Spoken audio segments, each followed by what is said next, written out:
Coming up, we'll be taking a look at the Syracuse Martial Arts Academy and a unique class that they offer that combines martial arts and Star Wars. And how a new program at OCC plans to change different stereotypes of students in the resident halls.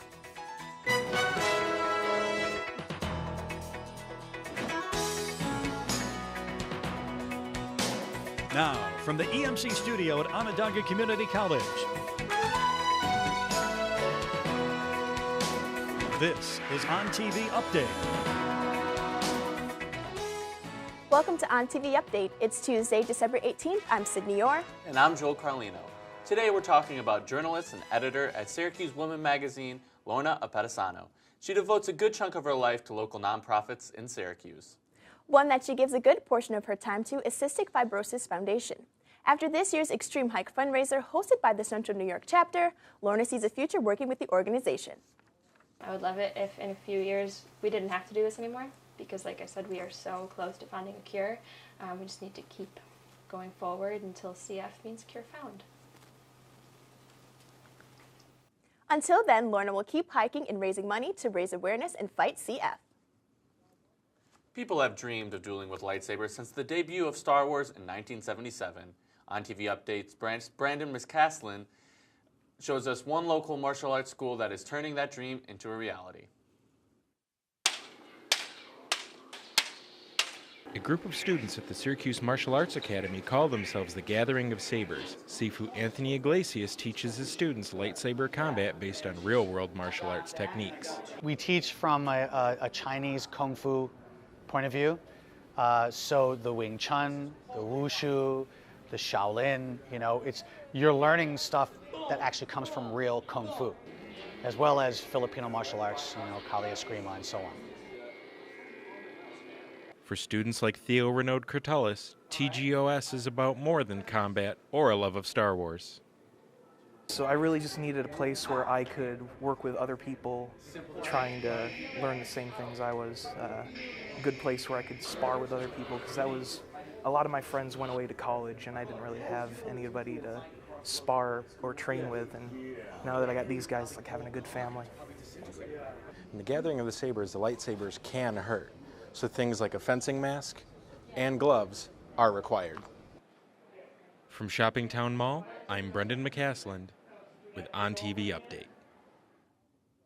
The Gathering of Sabers is held at Syracuse Martial Arts Academy in Shoppingtown Mall on Saturdays at 2 p.m. A recent study done by the New York State Health Department found that Onondaga County had the second highest confirmed rabies count in the state. To help spread awareness on the issue, here are a few simple tips to make sure you are prepared for every possibility. The best way to protect yourself from the virus is vaccination. It is a primary reason why the majority of confirmed rabies cases is now limited to wild animals. Avoiding animals that potentially have the virus is key, as Onondaga State Trooper Brian Woodward warns. Yeah, most things are common sense. If you see an animal that's nocturnal out in the daylight, it has symptoms which are consistent with having rabies. If an animal is not walking in a straight line, if it looks like it has bad motor skills, it's doing things that are out of the norm, then I would stay away from that animal and contact or call for help.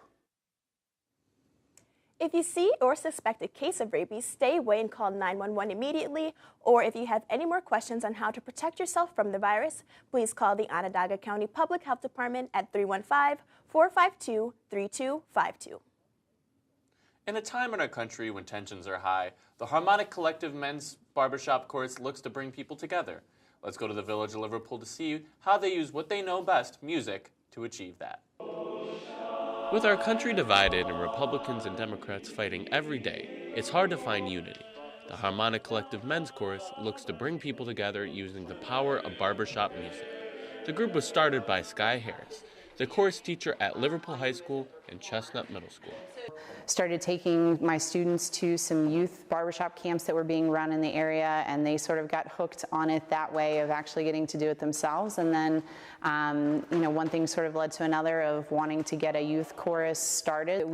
Because we started as a group of young people that wanted to make barbershop music together, and then they've brought in their dads or uncles or grandfathers or older friends and things like that. That it's really become a family kind of an environment that way. Board president of the chorus, Dave London, says that the work they do in the community and charities they promote to their members and donate to go along with their message. We've taken on this idea of, barbershop has 4 parts, 4 pieces to a quartet or a chorus, and you're trying to create harmony. And in society, we want to be donating to organizations that represent that as well, for peace and harmony. These are the HC7, engage, breathe, elevate, clarity, direction, expression, and unity. These are values that help them in their barbershop singing, but also help them in their everyday lives. While they know they can't completely change all the problems in the world, Harmonic Collective believes that it starts with making the community around you a better place. If you are interested in joining a Harmonic Collective, they are always open to new members and practice on Saturday nights from 5 p.m. to 8 p.m. at the Masonic Lodge in the Village of Liverpool. Recently, OCC has brought on a program that's very beneficial to their students. We take a deeper look at what kinds of resources the Community Care Hub can provide. And we'll see how balancing books and basketball may be a little bit more challenging than it seems, as an OCC student-athlete tells us what committing to a sports team really requires. All that and after the break right here on ONTV Update. Kappa is the honor society for 2-year colleges. Well, I was first appointed by the president to be the Phi Theta Kappa advisor, and I think that I've stuck with it so long because I see that it really does make a difference in students' lives. My role as a Phi Theta Kappa advisor gives me a unique opportunity to form close relationships with students and really see them grow. Come to OCC with an open mind, come here, work hard, and make it happen. We offer a variety of experiences, and the idea is that you're still learning to play your instrument, but you're learning to express it in different formats. We have a lot of opportunities for students to play and learn about different ways to use their instrument to make music. We have a variety of concerts and events. We bring in alumni, but also our students perform, and they get to have those experiences. And it really is a chance to shine quickly. The program at OCC for ASL is actually probably one of the better ones in New York State. We also have the ASL lab, and when you go to the lab, you get to practice more of a conversational tone rather than just the formal tone they teach you in class.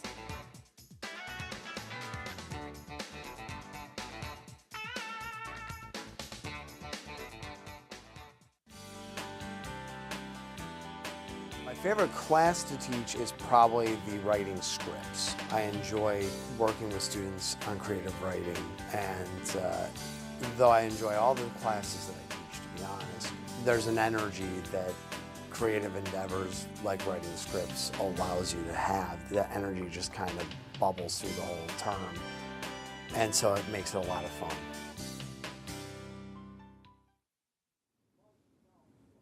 Welcome back to ONTV Update. I'm Joel Carlino. And I'm Sydney Yor. Onondaga Community College has a new living learning community that is specifically for African American and Latino male students. ONTV Update's Clarence Shepard talks about how the African American Latino peer support is helping male students get higher grades and stay out of trouble. ALP stands for African and Latino Peer Support, which not many campuses have a program dedicated to this population. With the ALPS program, it's giving this population on campus a chance to succeed. When I look at ALPS and its name within itself, it's a program to help men of color succeed and persist in college. It's something that students of my background have someone to go to. It's something that's going to push them to elevate while they're pursuing their academic endeavors. Not only do they do programs on campus, but the leaders of the program try to get the students in the program involved in their communities also. So we was feeding, I don't want to say homeless, like people who's less fortunate than others. So we was feeding them giving them food. Like for that, I felt like that was like a reality check for some of us. It kind of humbled us a little bit. Every other week, the Ops program meets in this lounge to discuss various things happening around campus and around the world. And also, they have a whole hallway dedicated to themselves. Jerron says this program can bring great change to the campus. We're trying to change the stereotype that people put against minorities and men of color, especially on this campus. Previously, men of color have the lowest GPAs. They've been involved with more conduct than any other population, and I want to be the person to help others change that for the college campus. From Residence Hall C, Clarence Shepard, ONTV Update. If you would like more information, you can contact Jaron Mortimer in Student Conduct found in Gordon Student Center. According to a 2017 Census Bureau report, almost 33% of Syracuse population was living in poverty in 2016. Now we take a look at how the Community Care Hub is trying to help the OCC community. Christina Stevens of the Community Care Hub understands that balance between personal life and education can be challenging for some students. Right here in our office, we have the Food Link, which is our food pantry, which is open to students who live on campus and off campus. They provide with a small selection of grains, proteins such as nuts and frozen meat, and some pasta mixes. And they provide toiletries as well as vegetables and fruit. To receive help with food, transportation, or daycare services, please go to room 134 in Gordon Student Center or call 315-498-2801. Playing college sports is often the dream for many high school athletes. We'll now be shown what some of the challenges are when students get a chance to live that dream. Sophomore Carly Wuker loves being a part of the Laser family, but was surprised at how tough it actually was to be a basketball player in college. So basically, Monday, Wednesday, Friday, I have class from 9 to 2. I go home, do homework until 4, go to basketball until 6:30, come home, shower, eat dinner, and go to work 7 to 10. Mike Wheeler sees where the struggle for these busy students may set in. He's an enrollment associate for the school as well as the head women's basketball coach, and he agrees with Carly. The biggest concern is, when should I get done? When's the last time I can have class so I can make it to practice on time? Majority of the time, I balance it by just go, go, go, go, go, and I don't really think about what else I have to do. Right here in SRC Arena, underneath the Allen Hall Gym, is a computer lab fully stocked with computers, internet access, and printers. All the student athletes have to do is take their school-issued laser cards, swipe them here just like this, and just like that, we have access and we're ready to work. Along with help from advisors, athletes have tutoring options at the Campus Learning Center, and coaches can get extra grade reports from professors throughout the semester. Stuff like that is like the #1 thing I would recommend because, we have a lot of resources. With some help from coaches and her time management strategies, Carly expects to come out with a win and a degree. Last season, the OCC women's basketball team earned an overall GPA of a 3.4. The 5 returning sophomores are hoping that their example will help the rest of the team earn an even higher GPA this season. And that's it for today here on ONTV Update. I'm Joel Carlino. And I'm Sydney Orr. Have a great day.